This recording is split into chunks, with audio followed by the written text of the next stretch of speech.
संसार में जितने भी ग्रंथ हैं उन सब में महाभारत ग्रंथ सबसे बड़ा है। धर्म, राजनीति, इतिहास और विज्ञान सभी विषयों का इसमें सुंदर विवेचन है। महाभारत के बारे में कहा जाता है कि जो कुछ इस संसार में है वो सब इसमें है, जो इसमें नहीं है वो संसार में नहीं है। इस महान ग्रंथ के बनाने वाले महर्षि व्यास है।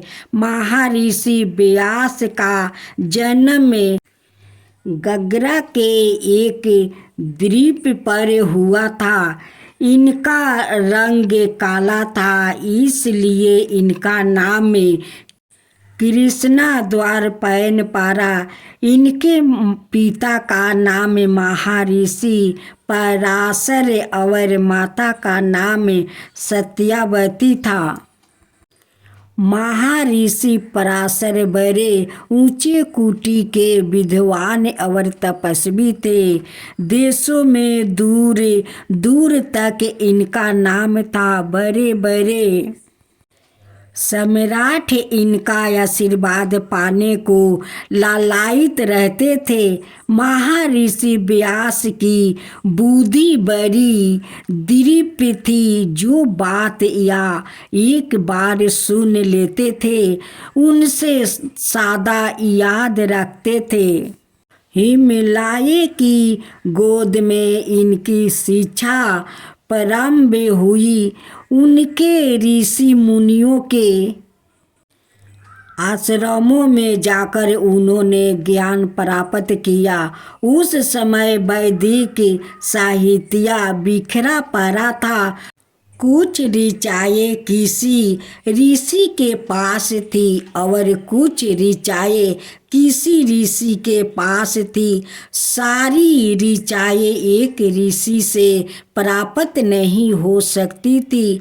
महर्षि व्यास ने अनुभव किया कि यदि वैदिक साहित्य की यही दशा देश में रही तो एक दिन सारा साहित्य समाप्त हो जाएगा।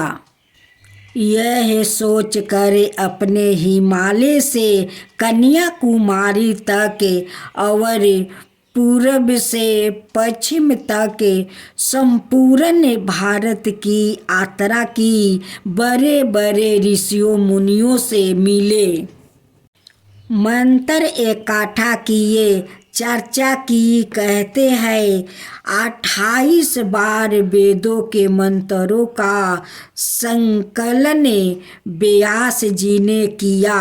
हर बार कुछ ना कुछ कमी रह जाती थी।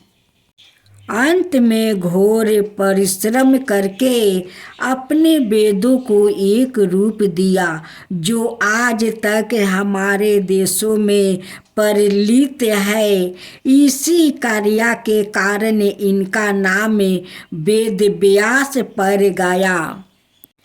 महर्षि वेद व्यास को कुछ समय बाद मालूम हुआ कि जो काम उन्होंने पूरा किया है उससे साधारण लोगों का भला नहीं होगा। अतः आप संसार के कल्याण के लिए कोई उपाय खोजने लगे। अंत में आपको महाभारत लिखने की प्रेरणा हुई। मनुष्य के रूपों का यह जानते थे मनुष्य पाप की ओर ना चला जाए।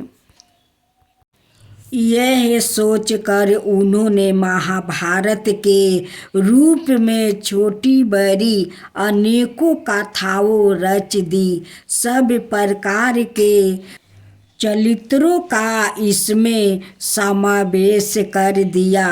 अच्छा क्या है, बुरा क्या है, इसको भली भांति इन्होंने इसमें समझाया है। प्रसिद्ध गीता इसी महाभारत में है। यह कथा प्रसिद्ध है कि जब वेद व्यास जी महाभारत लिखने बैठे तब उन्होंने एक ऐसा व्याकृत की जरूरत पड़ी जो उनके कहे अनुसार लिखता चले। बड़ी खोज के बाद उन्हों गणेश जी मिले। उन्होंने लिखना स्वीकार कर लिया, पर गणेश जी ने एक शर्त रखी। बोलते बोलते आप अटक तो नहीं गए, नहीं तो मैं लिखना बंद कर दूंगा। वेद व्यास जी ने शर्त स्वीकार कर लिया। कार्य शुरू हुआ। श्री गणेश जी और वेद व्यास जी की कृपा का ही फल है जो आज हमें महाभारत जैसा बहुमूल्य अनुपम ग्रंथ मिला। महाभारत में मुख्य कथा तो कौरवों और पांडवों की है, पर इसके साथ साथ ही अनेकों और पात्र है जिनको उन्होंने महाभारत में सजाया है।